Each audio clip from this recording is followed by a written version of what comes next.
kok saya ya? Ya alhamdulillah tahun ini kalau ditanya banyak apa enggak ya kalau bulan Ramadan kan nggak pengen lebih banyak ibadahnya gitu. Jadi nggak terlalu banyak atau Menjalankan ibadah tahun ini seperti apa? Mungkin ada perbedaan nggak sih kata sama Mas Arda? Beda tahun. beda bukaan ya. Tahun ini mungkin yang ngebedain kita tuh lebih ke anak kita sih. Si Kara tuh anak pertama kita memang sudah mulai belajar full puasa. Jadi yang biasa sahur dia nggak mau ikutan, sekarang udah melek banget kita ikutan sahur, terus dia excited pas lagi nunggu azan maghrib. Yang beda sih masih itu ya. Kan menarik kan?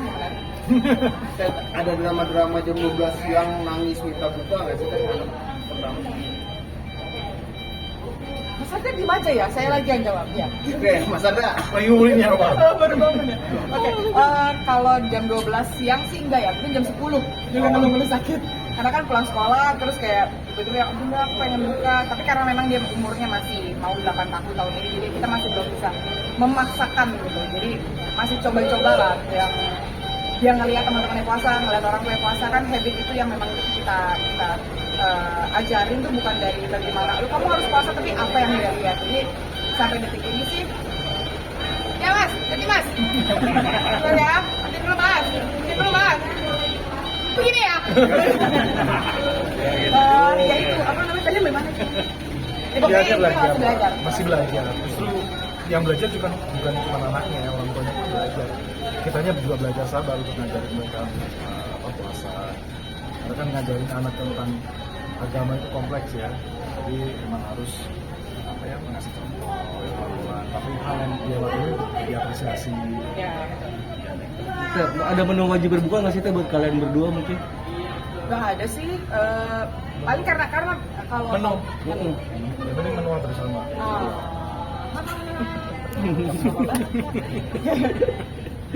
Kalau menu sih khasnya puasa itu biasanya gorengan saya ya, kamu terima aja kan. Pokoknya yang penting ada teh manis. Nggak menarik kan? Tapi menikmati Ramadan kali ini tanpa keluarga yang lengkap ya kamu? Nggak ada siapa? Apa ya? Seperti apa sih? Atau perbedaan atau gimana? Iya, ini kan udah tahun kedua ya,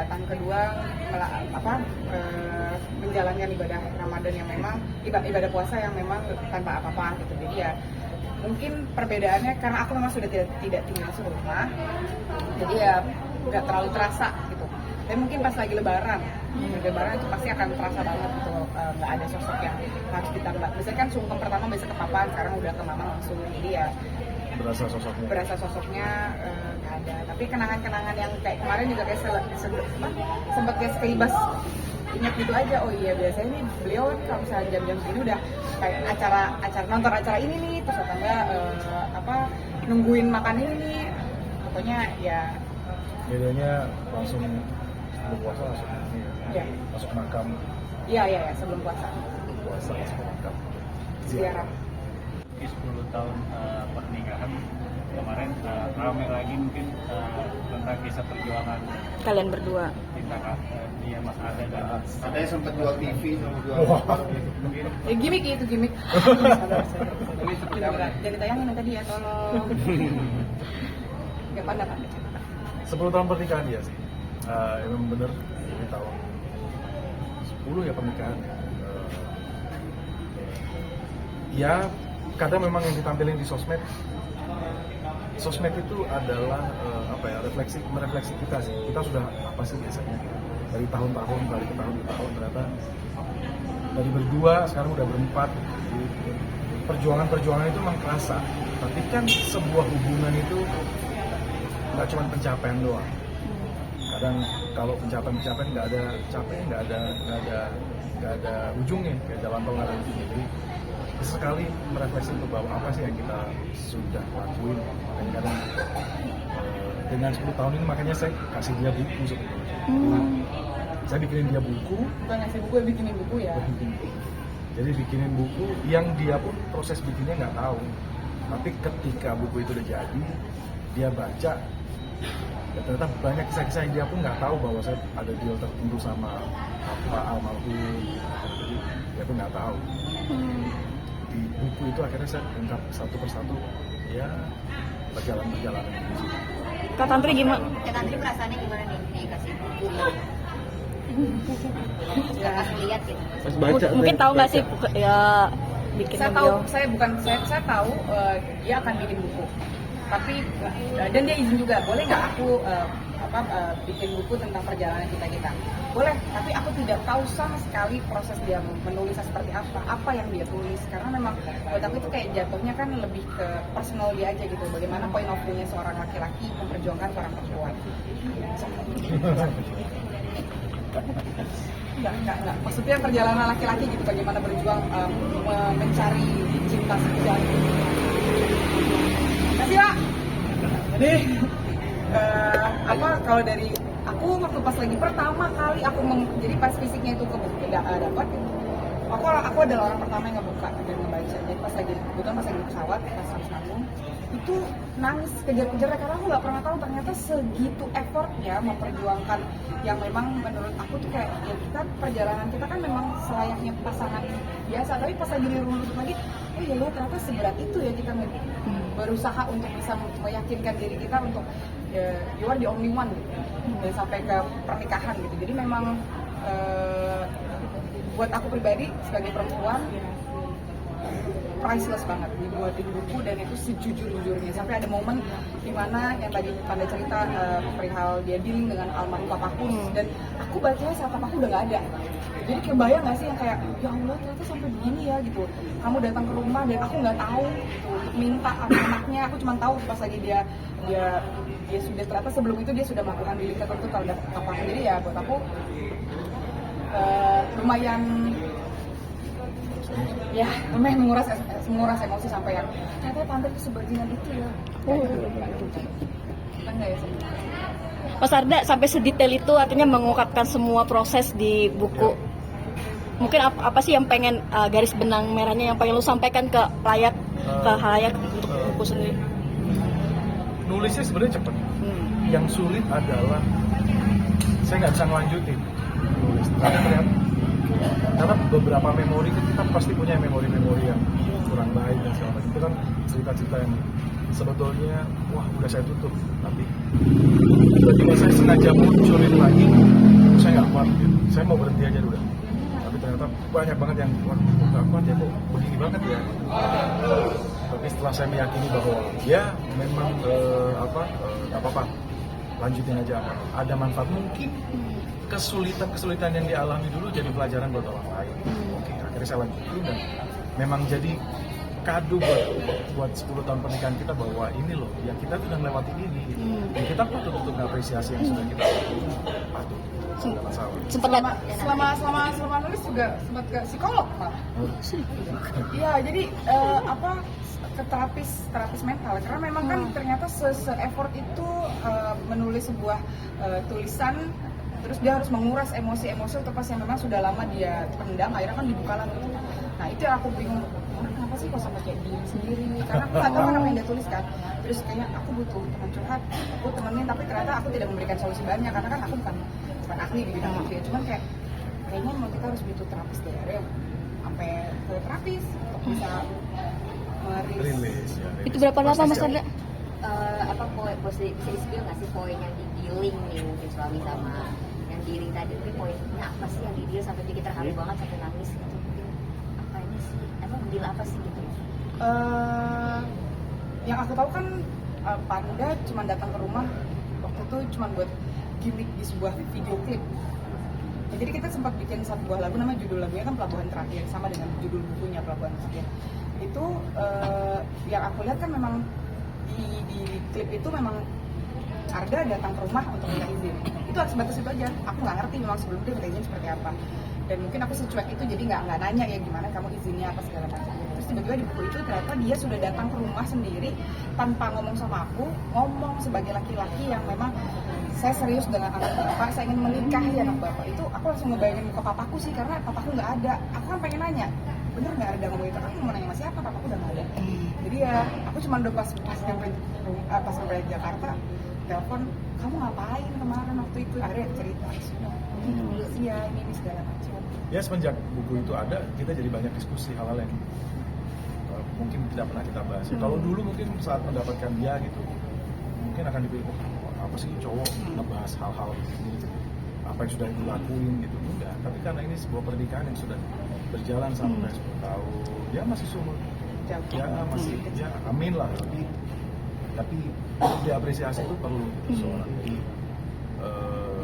perjalanan itu akhirnya yang merefleksi kita bahwa ini yang sudah kita lakukan. Oke, Mas Adli kan tadi menarik datang sempat ke psikolog itu. Berapa lama sih dirimu ke psikolog? Apakah memang bolak-balik atau cuman cukup sekali atau seperti apa? Ya ada beberapa. Ya yang tadi bilang ya, ternyata ya setiap orang pasti punya lah punya kenangan-kenangan yang mungkin tidak baik. Ya, ada yang sesuatu yang dipendam, ada sesuatu yang nggak bisa diungkap gitu. Ternyata salah satunya itu dengan menulis itu bisa merilis. Tapi kan tidak semua orang bisa muncul di, kadang ngomong sama perempuan aja kadang tertahan di diri. Apalagi ini mengutarakan hal-hal yang sangat-sangat kita bener, saya terus terang saya bilang sama dia, aku nulis buku tapi ini belak-belakan dan ini sisi yang belak-belakan, nggak apa-apa. Jadi makanya dia kaget karena ternyata sebelak-belakan itu. Jadi untuk tenaga profesional jadi akun atau enggak memang butuh tenaga itu beberapa kali. Sempat terjadi badai di usia pernikahan keberapa? Mungkin yang besarnya. Yang kelihatannya gini, pas lagi bab-bab tertentu dia berubah. Misalnya di bab pertama, tiba-tiba dia gesture ke aku tuh, itu sayang banget loh sama kamu. Kayak begini nih, biasanya nggak kayak begini gitu. Terus pas lagi di bab tertentu, misalnya entah dia bikin di bab 3 atau bab pertengahan lah. Pertengahan tuh dia bilang, kamu tuh jahat banget ya. Kenapa sih gitu? Itu kelihatan banget gitu. Jadi kayak buat aku tuh, aku jadi penasaran kan dia lagi nulis apa sih, seburuk apa sih gue di mata lo gitu kan. Terus ya udah akhirnya pas udah baca wajar sih, memang ini wajar banget. Buat aku pribadi aja yang kayak kita pernah ya ngelaluin momen ini, kita pernah ya. Aku masih yang oh iya. Tanya-tanya. Ternyata iya ya, ternyata itulah. Mungkin ada tulisan tentang hijrahnya Gak nyampe sana ya. Oh, Hijrah, pengertian hijrah kan dari gelap menuju terang ya. Lebih ke generalnya adalah kita adalah ya sesuatu yang dilakukan untuk menuju dengan niat yang lebih baik itu menurut kita adalah hijrah menurut kita. Jadi justru adalah perubahan-perubahan yang kita, apalagi yang dari bujangan ke menikah, apalagi memutuskan menikah gitu, dengan kondisi-kondisi yang tidak mudah gitu, kondisi yang dia udah jadi rockstar waktu dulu dan saya masih berjuang gitu. Dan hal-hal itu ternyata gap yang luar biasa di tengah dunia entertain gitu. Jadi entertainment